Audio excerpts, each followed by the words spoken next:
আসসালামু আলাইকুম সুপ্রিয় বন্ধুগণ, আশা করি ভালো আছেন। আলহামদুলিল্লাহ। আজকে অত্যন্ত গুরুত্বপূর্ণ একটি বিষয় নিয়ে আলোচনা করছি। ভিডিওটি প্রত্যেকটি বিবাহিত পুরুষের দেখা উচিত, কারণ আজকের আলোচনার প্রধান বিষয় হচ্ছে দ্রুত বীর্যপাত থেকে চিরস্থায়ী চিকিৎসার জন্য কি ঔষধ খেতে পারি। দেখুন ভাই, দ্রুত বীর্যপাতের সঙ্গে প্রত্যেকটি বিবাহিত পুরুষ পরিচিত, কারণ প্রত্যেক পুরুষই কোনো না কোনো এক সময় এই সমস্যার সম্মুখীন হয়েছেন। এখন বিষয় হচ্ছে, একজন সুস্থ পুরুষও এই দ্রুত বীর্যপাতের সম্মুখীন হইতে পারে, তাই বলে কি তার চিকিৎসা প্রয়োজন? না, কারণ সকল দ্রুত বীর্যপাতের জন্য চিকিৎসা প্রয়োজন হয় না। বিশেষ করে মানসিক কিছু সাইকোলজিক্যাল বিষয় থাকে, এগুলো যদি প্রপারলি মেনে বিশেষ সময় কাজে লাগান, তাহলে আর এই সমস্যাটি হবে না। তবে কারো কারো ক্ষেত্রে এটি বিকল্প হয়ে যায়, যার কারণে তাদের ঔষধ গ্রহণের প্রয়োজন। অনেকেই তার কী সমস্যা এটি আইডেন্টিফাই না করেই নিজের দাম্পত্য জীবনকে সুখের করার জন্য সঙ্গিনীকে দীর্ঘক্ষণ ধরে তৃপ্তি দেওয়ার জন্য বিভিন্ন রকম ওয়ান টাইম ট্যাবলেট খেয়ে থাকে। এতে কিন্তু ওই ভাই যে আধা ঘন্টা বলেন, 1 ঘন্টা বলেন বা 1.5 ঘন্টা বলেন, যে সুখটি লাভ করলো, এই সুখের জন্য তাকে পরবর্তীতে দীর্ঘদিন সাফার করতে হবে। হয়তো তিনি ধীরে ধীরে বুঝতে পারবেন। সে যাই হোক, ওইসব বিষয় নিয়ে আলোচনা করলে অনেক সময় লেগে যাবে, তাই ভিডিওটিতে দীর্ঘায়ু না করে শর্ট করার চেষ্টা করছি। আজকের ভিডিওটিতে সাইকোলজিক্যাল বিষয়গুলো আমরা আলোচনা করব এবং ঘরোয়া কিছু চিকিৎসা পদ্ধতি নিয়ে আলোচনা করব।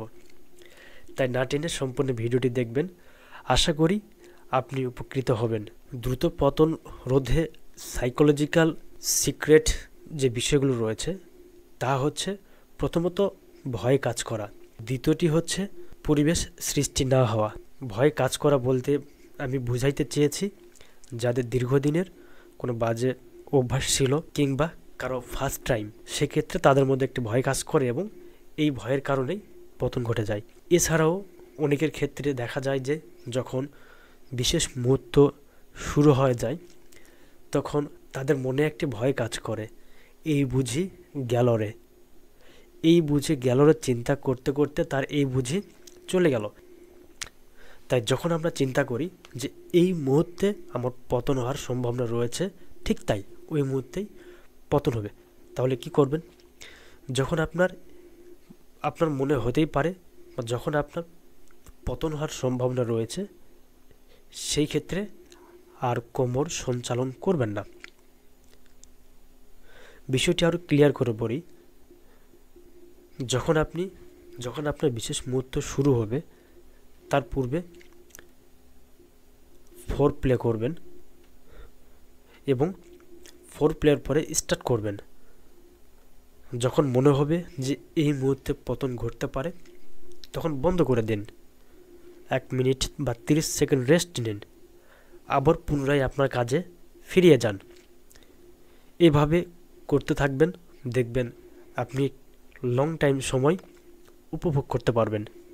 শুধু তাই নয়, আরেকটি সিক্রেট কথা বলে রাখি, যদি আপনার এমনিতে কোনো শারীরিক দুর্বলতা থেকে থাকে, তাহলে বিশেষ সময় সামান্য একটু পরিমাণে বীর্য আউট করবেন, আর মোটামুটি বেশিরভাগ অংশ আউট করবেন না। দেখবেন আপনি অনেকক্ষণ পর্যন্ত কাজ করতে পারবেন। আর এই বিষয়গুলো আপনারা আপনাদের দিক থেকে ধীরে ধীরে ধীরে ধীরে বুঝতে পারবেন, যদি আপনারা কিভাবে বেস্ট পারফরমেন্স করতে পারছেন সেটি যদি আপনারা নিজের থেকেই আইডেন্টিফাই চেষ্টা করেন, তাহলে আপনারা অনেক কিছু আবিষ্কার করতে সক্ষম হবেন। তাই এই বিষয় নিয়ে বিস্তারিত আলোচনা না করে সরাসরি ঔষধের দিকে আসি, যে দ্রুত বীর্যপাতের চিরস্থায়ী চিকিৎসা কী। সত্যিকার অর্থে দ্রুত বীর্যপাত রোধের চিরস্থায়ী কোনো চিকিৎসা নেই, কারণ একজন সুস্থ পুরুষ তারও দ্রুত বীর্যপাত ঘটতে পারে। এটা হচ্ছে বিভিন্ন পরিবেশের উপর নির্ভর করে। তবে এর বিকল্প কিছু ওয়ে রয়েছে, যেমন আপনার বীর্য কখনো পাতলা হবে না, আপনার যে শিরশির অনুভব হয়, এই সহজে শিরশির অনুভব আসবে না, আপনার বীর্য আঠালো, গাঢ়, বাদামি বর্ণের হবে। এর জন্য কি করবেন ভাই, বা সহজ পদ্ধতি হচ্ছে, ঘুমানোর পূর্বে দুধ খাই, সেক্ষেত্রে যারা রেগুলার দুধ খান তারা যে কাজটি করবেন, যে 1 কোয়া কাঁচা রসুন একটু ভালো করে ছেঁচে নেবেন বা একটু পিষে নেবেন। এই কাঁচা রসুনটি গরম দুধের কাপের মধ্যে দিবেন এবং দুধ খেয়ে নেবেন। এতে করে আপনার কখনোই শুক্রক্ষয়, শুক্রতারল্য এটি আসবে না। আর যদি কারো দুধে অ্যালার্জি থাকে বা দুধ খাওয়ার অভ্যাস না থাকে, সেই ক্ষেত্রে কি করতে পারেন, হয়তো প্রথম 7 দিন 1 কোয়া করে কাঁচা রসুন খাইলেন, পরের 5 দিন বাদ দিলেন, তারপরে আবার 1 কোয়া করে কাঁচা রসুন খাইলেন 3 দিন, অর্থাৎ মাঝে মধ্যে খাবেন, দেখবেন যে আপনার এই সমস্যাটি থাকবে না। আশা করি আপনি বুঝতে পেরেছেন। আপনার যদি কোনো প্রশ্ন থাকে তাহলে কমেন্ট করবেন। যদি ভালো লাগে ইউটিউব চ্যানেলটি সাবস্ক্রাইব করে পাশে থাকবেন। আর আপনি সরাসরি কন্ট্যাক্ট করতে চাইলে ডেসক্রিপশনে ফেসবুক পেজের লিংক দেওয়া থাকবে, সেখান থেকে ফেসবুকে মেসেজ করবেন। ধন্যবাদ, ভালো থাকবেন। আসসালামু আলাইকুম ওয়া রাহমাতুল্লাহি ওয়া বারাকাতুহু।